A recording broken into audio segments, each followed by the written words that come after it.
Bom, eu acho então que o projeto trabalhista e o aprofundamento dele está seriamente ameaçado na eleição de 2018, né?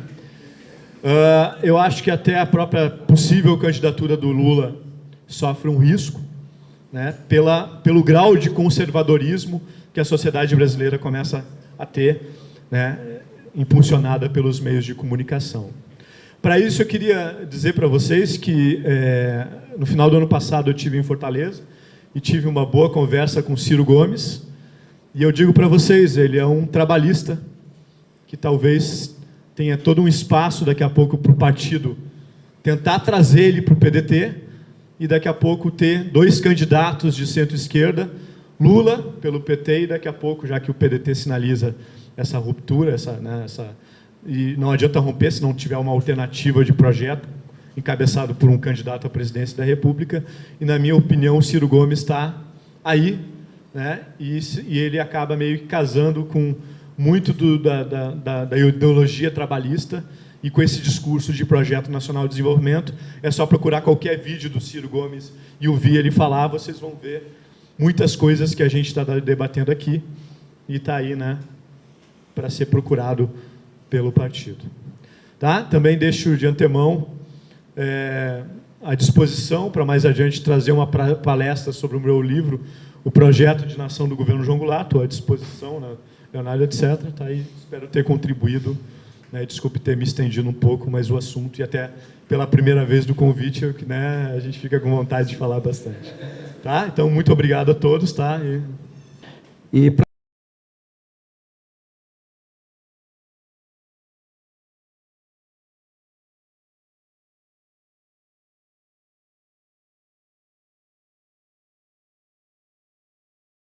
Sobre as conquistas importantes desta quadra, considerarmos satisfatório que o estágio onde chegamos é suficiente para esconjurar 500 anos de cultura escravocrata, de um elitismo explorador que ainda faz conviver com a ponta da ciência e da tecnologia com a exploração do trabalho escravo em muitos lugares do Brasil.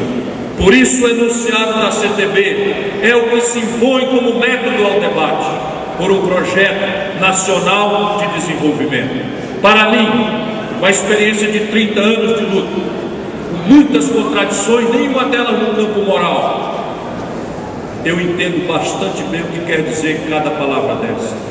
Projeto, como nosso grande presidente da CONTAG já revelou aqui com o seu testemunho fiel à vida do povo, supõe a recuperação de uma capacidade destruída, de uma desmoralização que ainda se generaliza do Estado Nacional Brasileiro, meritocrático, empoderado, detentor das energias suficientes para intervir na história de concentração de renda, de produção de desigualdade e de injustiça no nosso país. Supõe planejamento, supõe coordenação estratégica entre um governo que sirva aos interesses das maiorias populares brasileiras e um empreendedor nacional que compreenda que ser empreendedor modernamente não pode significar exploração predatória da força do trabalho, não pode significar destruição do futuro das crianças pela depredação dos recursos naturais, não pode significar em absoluto a condenação do povo trabalhador brasileiro às ineficiências do cartel, do oligopólio, do truste e dos monopólios. Projeto supõe a afirmação de objetivos de futuro, mas supõe também coordenação, supervisão, planejamento, controle, avaliação, todas as ferramentas que foram destruídas na perversão neoliberal no Estado brasileiro. Isto supõe uma reforma que conserte e dê de volta a nós todos brasileiros a ferramenta pública com a qual vamos intervir na realidade injusta, o Estado Nacional Brasileiro. Porque nacional há de afirmar o refletir da nossa gente trabalhadora. Nacional porque a globalização é um mito ideológico que se impôs goela abaixo com a conivência criminosa de frações das elites brasileiras, para dizer que a economia moderna é um fenômeno mundial, e logo em seguida chegar a concluir que toda e qualquer mediação nacional de circulação de riquezas é a quintessência da modernidade ou do atraso. Mentira!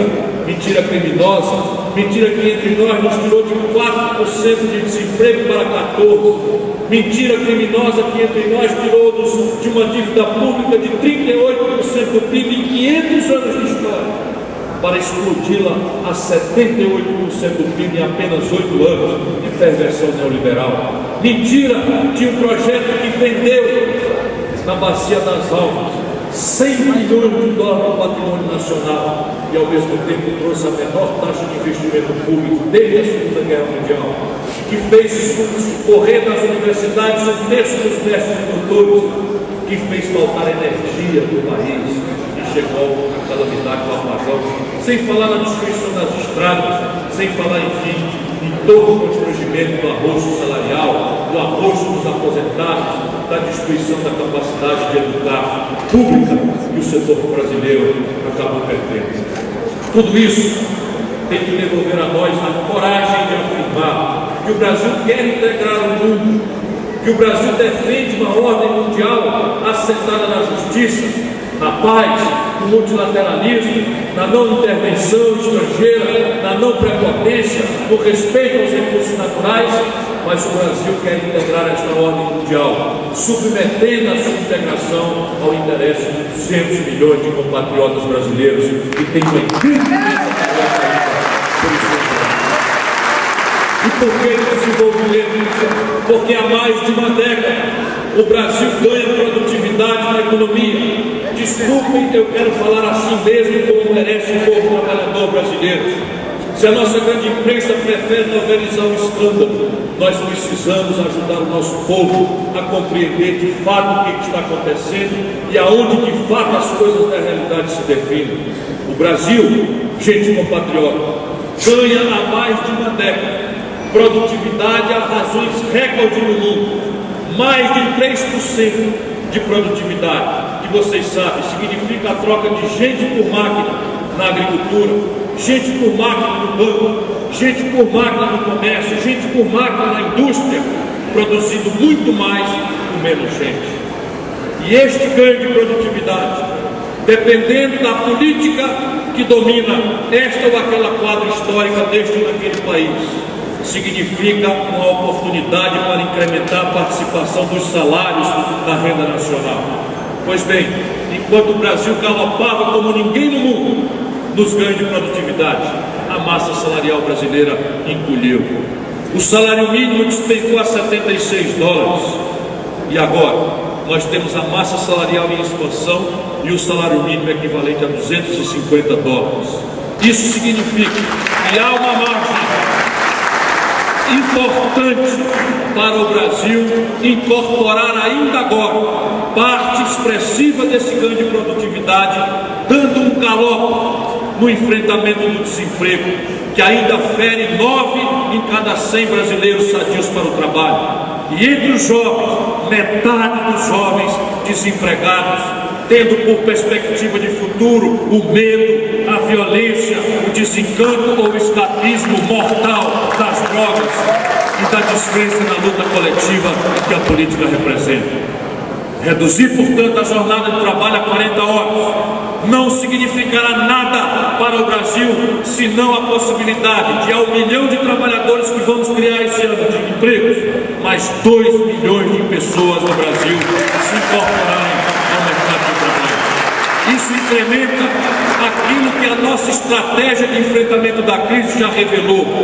Enquanto o empresariado conservador descontinuou sua decisão de investimento, enquanto a rede bancária privada, consolidando este ano os mesmos lucros dos melhores anos, desfinanciou o interbancário, retraiu o crédito, foi o investimento público, foi o crédito das agências públicas do Banco do Brasil, do Banco Nacional de Desenvolvimento Econômico e Social, da Caixa Econômica, empurrados pela política, por uma compreensão de Estado que não aceita a selvageria do individualismo, que diz que cada um se vire e quem vencer, venceu, e quem não vencer, que morra. Nós não concordamos com esta indignidade e a nossa superior tarefa moral é empoderar a agência pública para ser ela encarregada da captura de excedentes que vão equilibrar a desigualdade entre as pessoas.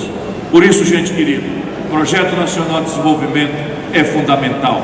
Precisamos fazer uma opção audaciosa pelo crescimento acima do ganho de produtividade e com suficiência para abrir oportunidade a 2.600.000 rapazes e moças que este jovem país ainda traz ao mercado de trabalho.